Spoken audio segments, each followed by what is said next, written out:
Vote వేయకపోతే నేను పనులు చేయను, చేయాల్సిన అవసరం ఏముంది?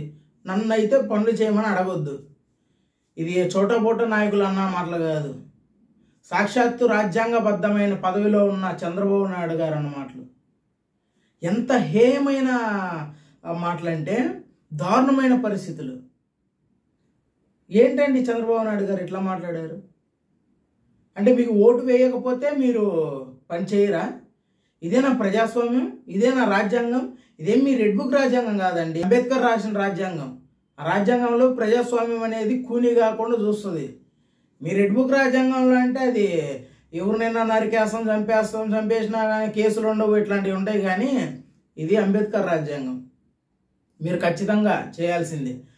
అయినా రాజ్యాంగబద్ధమైన పదవిలో ఉంటూ 40 సంవత్సరాల ఇండస్ట్రీని చెప్పుకుంటూ, ఇది 4సారి సీఎం మీరు, 40 సంవత్సరాల ఇండస్ట్రీని చెప్పుకుంటూ ఉన్న మీరే మీ నోటి వెంట ఇలాంటి మాటలు వస్తాయనంటే దారుణం. అంటే గతంలో కూడా వచ్చేయాలనుకో, కానీ ఇలాంటి సమయంలో కూటమి అలయన్స్లో ఉంది, మీరు ఎన్నో అద్భుతాలు సృష్టించవచ్చు. అలాంటి పరిస్థితులలో మీరు ఇలాంటి మాటలు మాట్లాడడం అత్యంత దారుణం, అత్యంత హేయం. గతంలో లేదే, జగన్మోహన్ రెడ్డి గారు 5 సంవత్సరాలు పరిపాలించారు. అలాంటప్పుడు ఆయన ఏమనలేదే. ఆయన ఏమన్నాడు? నాకు ఓటు వేయకపోయినా లబ్ధిదారులు అర్హులైతే పథకాలు ఇచ్చేయండి, ఇదే మాట అన్నది. మీరు కావాలంటే ప్రెస్ మీట్లు చూసుకోండి, చరిత్ర చూసుకోండి. ఇంకొక విషయం, ఇది మాటలకే పరిమితమైంది అని మీరు అనొచ్చు, ఎందుకంటే మీరు మీ నోటి వెంట వచ్చేది అబద్ధాలే కాబట్టి మీరు అనొచ్చు. కానీ అది నేను సాక్ష్యం, నా కళ్ళ ముందే కరుడు కట్టిన టీడీపీ నాయకులకే లబ్ధి చేకూరింది, లక్షలలో డబ్బులు చేకూరింది. అమ్మఒడి వచ్చింది, అన్నీ ఫీజు రింబర్స్మెంట్ వచ్చింది, అన్నీ వచ్చాయి. ఎస్, కానీ మీరెందుకు ఆ మాట అంటుండ్రు అనేది అర్థం కావట్లేదు. కనీసం అంటే వయసు పెరిగే కొద్దీ బుద్ధి మందగిస్తుంది అని అనేదానికి ఇది ఒక ఉదాహరణ అని చాలామంది కామెంట్లలో డైరెక్ట్గా కూడా చెప్తున్నారు. మరి మీరు ఒక ఉన్నత పదవిలో ఉండి మీరు ఇట్లాంటిమైన దారుణమైన హేయమైనటువంటి మాటలు మాట్లాడుతూ ఉంటే ప్రజలు చూస్తూ ఉన్నారు, గత ప్రభుత్వం ఎలా ఉంది, ఈ ప్రభుత్వం ఎలా ఉంది అని. మీకైతే చరమగీతం పాడారు. ఖచ్చితంగా 1 ఇయర్లో ఒక ఏడాదిలోనే మీ కూటమి ప్రభుత్వానికి చరమగీతం పాడేశారు ప్రజలు. ఇంక 4 సంవత్సరాలు, గట్టిగా 3 సంవత్సరాలు అయిపోయింది.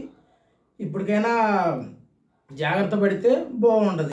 ఉన్నారు మీరు, బీజేపీ కేంద్రంలో ఉంది, రాష్ట్రానికి నిధులు తీసుకురావాలి, బాగా అభివృద్ధి చేయాలి అనేటువంటి థాటే లేదు. ఎక్కడ చూసినా లాగాలి, దోచుకోవాలి, పైనుంచి కిందకు వస్తే వాటిని దోచుకోవాలి, ట్యాక్సుల రూపంలో దోచుకోవాలి. రాష్ట్రానికి మేలు చేయండి సార్, ప్రజలకు మేలు చేయండి, వాళ్ళే మిమ్మల్ని పువ్వులో పెట్టుకొని చూసుకుంటారు కదా. ఇలాంటి అద్భుతమైనటువంటి అవకాశాన్ని మీరు సద్వినియోగం చేసుకోకుండా నోటికొచ్చిన మాటలు, అభివృద్ధి చేయడం చేతగాక మీరు ఇచ్చిన హామీలు నెరవేర్చండి అని అంటే జగన్ చేయలేదంటారు. పలానా తల్లికి వందనం సరిగ్గా ఇవ్వలేదంటే జగన్ చేయలేదంటాడు. జగన్ నామస్మరణ చేయందే మీరు నిద్రలేవరు, నిద్రపోరు. కొద్దిగా అప్డేట్ అవ్వండి. లేస్తే నేను అది చేశాను, నేను ఇది చేశాను, సైబర్ టవర్స్ కట్టించాను, ఇవి కాదు మనకి. మీరున్న రాష్ట్రానికి మీరు ఏం చేశారు? జగన్మోహన్ రెడ్డి గారు ఏం చేయలేదు కాబట్టి మేమేం చేయము అనే ఒక ధోరణిలో చంద్రబాబు నాయుడు గారు కూటమి ప్రభుత్వం ఉందేనని ప్రజలు అంటున్నారు. అది వాస్తవమే అవుతుంది.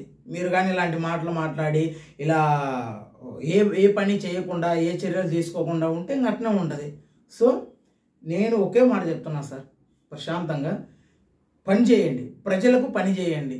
అంతేగాని మాకు ఓటు వేస్తేనే చేస్తాము, మాకు ఓటు వేయకపోతే మేము చేయము, మమ్మల్ని అడగాకనంటే మిమ్మల్ని అడుగుతాం. ఎందుకంటే మేము ఉన్నది ప్రజాస్వామ్యంలో రాజ్యాంగబద్ధమైనటువంటి చట్టాలను అవలంబిస్తూ ఖచ్చితంగా అడుగుతాం కదా. మిమ్మల్ని కాకపోతే ఎవరిని అడుగుతాం? మీరు మా సీఎం, మిమ్మల్ని కాకపోతే ఇంకెవరిని అడుగుతాం? మేము ఆపేస్తాము, మేము వాళ్ళకే ఇస్తాము, వీళ్ళకే ఇవ్వము అని అంటే చట్టపరంగా వెళ్ళే వాళ్ళు చాలామంది ఉన్నారు. అది కోర్టు కూడా వెళ్ళొచ్చు సార్, స్వేచ్ఛ ఉంది, రాజ్యాంగం మనకి ఇచ్చిన హక్కు అది. స్వేచ్ఛా హక్కు. దాన్ని మీరు కాలు రాస్తారంటే ఇంకా మీకు ఉండొచ్చు, పదోన్నతులు ఉండొచ్చు, మీకు ఇన్ఫ్లుయెన్స్ ఉండొచ్చు. ఎందుకంటే దేశ విదేశాలలో మీరు తోపులని చెప్పుకుంటారు కదా, మీకు ఉండొచ్చు. కానీ ఈ పెద్ద శక్తి ఉన్న వాళ్ళు ఎవరు అని అంటే ప్రజలు చూస్తున్నారు. ఇక 1 ఇయర్కే చాలా వ్యతిరేకత వచ్చింది, 90% వ్యతిరేకత వచ్చింది. ఇది నేను చెప్తున్న మాటలు కాదు, మీ కూటమి పెద్దలు చెప్తున్న మాటలు. ఒకసారి ఆలోచించండి. ఎలక్షన్లో ఎట్లా ప్రతిపక్షము కాచుకొని కూర్చుంది, ఎప్పుడెప్పుడు దొరుకుతుంది, ఎప్పుడెప్పుడు లాగించుకొని పోదామా అని మీరు ఇబ్బంది పడతారు. సో ఈ వీడియో కానీ నచ్చితే లైక్ చేయండి, షేర్ చేయండి, దీనిపై మీ కామెంట్ని తెలియజేయండి. Thank you.